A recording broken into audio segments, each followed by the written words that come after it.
మనకి షెడ్యూల్ కులాల ఉపవర్గీకరణకు సంబంధించి సాంఘిక సంక్షేమ శాఖ చేసిన ముసాయిదా ఆర్డినెన్స్కి ఈరోజు రాష్ట్ర మండలి ఆమోదం తెలిపింది.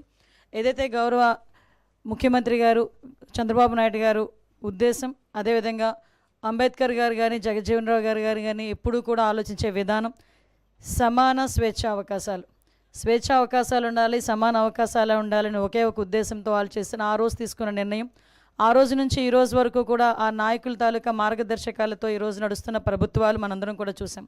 వాళ్ళ తాలూకా మార్గదర్శకాలని, వాళ్ళ తాలూకా దిశానిర్దేశాన్ని కూడా ఈరోజు ప్రజలకు అందజేయాలనే ఉద్దేశంతో గౌరవ చంద్రబాబు నాయుడు గారు తీసుకున్న ఈ నిర్ణయం, అదేవిధంగా సుప్రీంకోర్టు ఆర్డర్ ప్రకారం 1 man కమిటీ వేసే 1 man కమిటీ ఇచ్చిన రిపోర్టు ప్రకారం సుమారుగా చాలా రోజులు 13 జిల్లాలు కూడా కంబైన్డ్ జిల్లాలు తిరిగి ప్రతి ఒక్క కుల సంఘాలు వాళ్ళ తాలూకా అభిప్రాయాలు తీసుకొని ఈరోజు మాకు ఒక రిపోర్ట్ తయారు చేసి ఇచ్చారు. ఆ రిపోర్ట్ని కూడా ఒక 5 man కమిటీని ఏర్పాటు చేసిన గౌరవ ముఖ్యమంత్రి గారి ఆధ్వర్యంలో 5 man కమిటీని కూడా ఏర్పాటు చేయడం జరిగింది.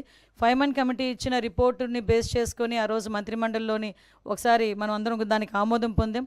అది మళ్ళీ కేంద్ర ప్రభుత్వం దగ్గరికి వెళ్ళి మళ్ళీ తిరిగి ఆర్డినెన్స్ రూపంలో వచ్చిన తర్వాత ఆ ఆర్డినెన్స్ని కూడా ఈరోజు రాష్ట్ర మంత్రిమండలి ఈరోజు ఆమోదం పొందడం అనేది నిజంగా చాలా మంచి పరిణామం కింద భావించాలి. ఇందాకే సార్ చెప్పారు, అందరికీ కూడా స్వేచ్ఛ సమానత్వ అవకాశాలు రావాలి అని ఒకే ఒక ఉద్దేశంతో ఎంతో వెనుకబడిపోయిన రెల్లి కులస్తులు లాంటి కులస్తుల్ని కూడా ఈరోజు 1% రిజర్వేషన్ ఇచ్చి వాళ్ళకి కూడా అన్ని ఉద్యోగ అవకాశాలు, ప్రమోషన్స్లోని కూడా వాళ్ళకి అవకాశాలు ఇవ్వాలని ఒక మంచి ఉద్దేశం. అదేవిధంగా మిగతా ఉపకులాలకు సంబంధించి ఓవరాల్గా 59 ఉపకులాల్లోని కూడా అందరికీ కూడా సమాన అవకాశాలు రావాలని ఈరోజు మంత్రిమండలి తీసుకున్న నిర్ణయాన్ని స్వాగతిస్తూ ప్రజలందరికీ కూడా తెలియజేయటం అయింది. అదేవిధంగా మీ అందరికీ తెలిసింది, ఇది పాత సెన్సస్ 2011 సెన్సస్ ప్రకారం రాష్ట్రాన్ని ఒక యూనిట్గా తీసుకోబడింది. చాలా సంఘాల నుంచి కొన్ని రిప్రజెంటేషన్స్ రావడం వల్ల గౌరవ ముఖ్యమంత్రి గారు కూడా మళ్ళా సెన్సస్ అయిన వెంటనే దీన్ని జిల్లాలకు ఒక యూనిట్గా చేసుకొని కూడా చేయడానికి సిద్ధంగా ఉన్నామని ఇప్పటికే సభలోని ప్రకటించారు, అసెంబ్లీలోని గౌరవ ముఖ్యమంత్రి గారు ప్రకటించడం జరిగింది. దానికి కూడా ఈరోజు ఎన్డీఏ గవర్నమెంట్ చిత్తశుద్ధితో కట్టుబడి ఉన్నామని మాత్రం మేము తెలియజేసుకుంటున్నాం.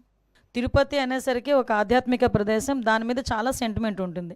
తిరుపతిలోని ఎక్కడైనా ఏదైనా చిన్నది అంటే మాంసాహారం ఎక్కడ దొరికినా, ఒక సిగరెట్ దొరికినా, లేకపోతే ఏదైనా మద్యపానానికి సంబంధించిన అంశాలు ఏమైనా దొరికినా కూడా భక్తుల మనోభావాలు దెబ్బతినే పరిస్థితులు ఉంటాయి.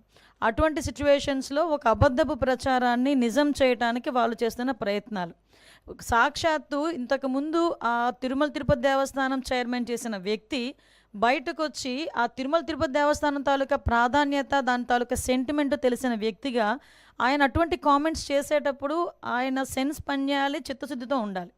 ఎందుకంటే ఇది దేవుడితో కూడుకున్న వ్యవహారం, దేవుడికి సంబంధించిన వ్యవహారం.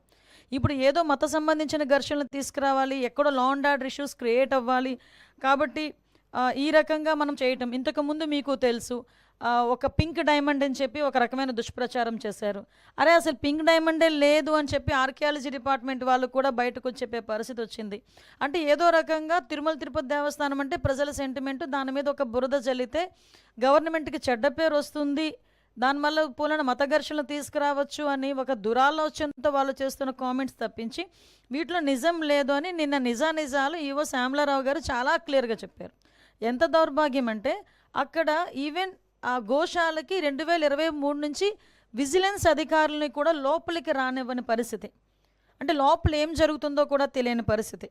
అదేవిధంగా కనీసం ఆవులకి ఇచ్చే దానాన్ని కూడా కల్తీ చేసి అందులో కూడా కనీసం నాణ్యత లేని దానాలని కూడా పెట్టే పరిస్థితి కనిపించిందని సాక్షాత్తు ఈవో శ్యామలరావు గారు చెప్పడం జరిగింది. ఎవరైతే ఇలాంటి అసత్యపు ఆరోపణలు చేస్తున్నారో, అసత్యపు ఆరోపణలు చేసిన ప్రతి ఒక్కరి మీద కంపల్సరీగా చర్యలు ఉంటాయి. వీళ్ళు ఎలాగ మ్యానిపులేట్ చేస్తున్నారంటే మీకు ఒక ఎగ్జాంపుల్ చెప్తానండి. రీసెంట్గా మన హెలికాప్టర్ ఇష్యూ మొన్న జగన్మోహన్ రెడ్డి నడిచింది కదా, ఆ రోజు నేను మాట్లాడిన మాట ఏంటంటే భద్రత మేము 1100 మందిని భద్రతకి మేము అక్కడ అకామిడేట్ చేసాము, సో ఇది జరిగిందని క్లియర్గా చెప్తే నెక్స్ట్ డే సాక్షిలో ఏం రాశారు తెలుసా, 1100 మంది పోలీసులు మోహరించారు అని రాశాడు. అంటే ఆ రాసిన తెలుగు చూడండి ఒకసారి, భద్రత కల్పించేమో అనడానికి మోహరించేమో అనడానికి ఎంత తేడా ఉంటుందో. అంటే వాళ్ళు అలా రాసి జనాల్ని ఒక రకమైన ట్రాన్స్లోకి తీసుకెళ్ళడానికి ప్రయత్నం చేస్తున్నారు. సో మీకు ఎగ్జాంపుల్కి ఇది చెప్పాను, వాళ్ళ మైండ్ సెట్, వాళ్ళ మైండ్ గేమ్ ఎలా ఉంటుందని చెప్పడానికి.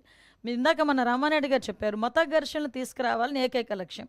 దానికి ఏం చేశారంటే పాపం పాస్టర్ ప్రవీణ్ పగడాల గారిని ఏదో రకంగా ఓన్ చేసుకుందామని చెప్పి ప్రయత్నం చేసి వాళ్ళ తాలూకా కొంతమంది మనుషుల్ని పాస్టర్గా క్రియేట్ చేసుకొని రకరకాలుగా వాళ్ళ మీద ఎంత అంటే ఒక పాస్టర్ నోట్ నుంచి కొన్ని పదాలు మనం వినలేమండి, వినం ఎట్టి పరిస్థితుల్లోని కూడా. అటువంటిది మేము పాస్టర్ ముసుగులో కొంతమంది బయటకు వచ్చి నోటికొచ్చినట్టు మాట్లాడారు. అయినా కూడా గవర్నమెంట్ చాలా నెమ్మదిగా ఉండి ఇట్టి పరిస్థితుల్లోని సమయం కోల్పోకుండా పోలీస్ డిపార్ట్మెంట్ వాళ్ళు కానీ మేము కానీ చాలా బ్యాలెన్స్డ్కి వెళ్ళాం. ఈ మధ్య కాలంలో జరిగిన సంఘటనలు మీకు తెలిసే ఉంటుంది. నరసన్నపేటలోని ఒక టెంపుల్ మీద వెళ్ళి జీసస్ వర్డ్స్ రాయించారు, ఒక చర్చ్ దగ్గరికి వెళ్ళి జై శ్రీరామ్ అని రాయించారు. అంటే ఇలాంటి సంఘటనలు చూస్తుండేటప్పుడు ఏదో విధంగా మత కల్లోహాలు తీసుకురావాలి, ఇక్కడ లా అండ్ ఆర్డర్ ఇష్యూస్ని క్రియేట్ చేయాలి అన్న ఒక దృక్పథం అన్నది చాలా క్లియర్గా కనిపిస్తుంది. ఇది నేను చాలా సందర్భాల్లో చెప్తానండి. ఒక క్రిమినల్ పాలిటిక్స్లో ఉంటే ఎటువంటి సంఘటనలు జరుగుతాయో అవే సంఘటనలు ఇప్పుడు వాళ్ళు చేయడానికి రెడీ అవుతున్నారు. బట్ మేమందరం చాలా ఫర్మ్గా ఉన్నామండి. ఎట్టి పరిస్థితుల్లోనే అటువంటి వాళ్ళు ఊహించుకొని ఏదో చేద్దాం అనుకున్నా కూడా చేసే పరిస్థితి అయితే ఉండదు. మేమందరం కూడా చాలా అలర్ట్గా ఉన్నాం. ఎట్టి పరిస్థితుల్లోనే అటువంటి జరగవండి. ఫ్యాక్షన్ లాంటి ఊర్లనే చంద్రబాబు నాయుడు గారు అనే వ్యక్తి ఫ్యాక్షన్ లేకుండా చేసిన పరిస్థితి. నక్సలైట్స్ అలాంటి వాళ్ళు ఫుల్ ఫ్లెజ్డ్గా ఉన్న సిచ్యువేషన్ని కూడా కామ్ డౌన్ చేసిన పరిస్థితి. అటువంటి వ్యక్తి ఈరోజు మత ఘర్షణలు అని చెప్పి అంటే ఎవరో ఇంటెన్షనల్గా చేయాలి అనుకుంటే మేమే ఈరోజు మీకు చెప్తున్నాం, 2-3 ఇలా ప్రయత్నం చేశారు, మేము తిప్పుకొట్టుకున్నామని. మా దగ్గర పోలీస్ వ్యవస్థ అంత బలమైన వ్యవస్థ ఉంది. ఒక పక్క చంద్రబాబు నాయుడు గారు ఉన్నారు. ఇలాంటి వాటిని ఆదిలోనే తుంచేసే పరిస్థితి అది మాకు తెలుసు, మేము చేయగలం.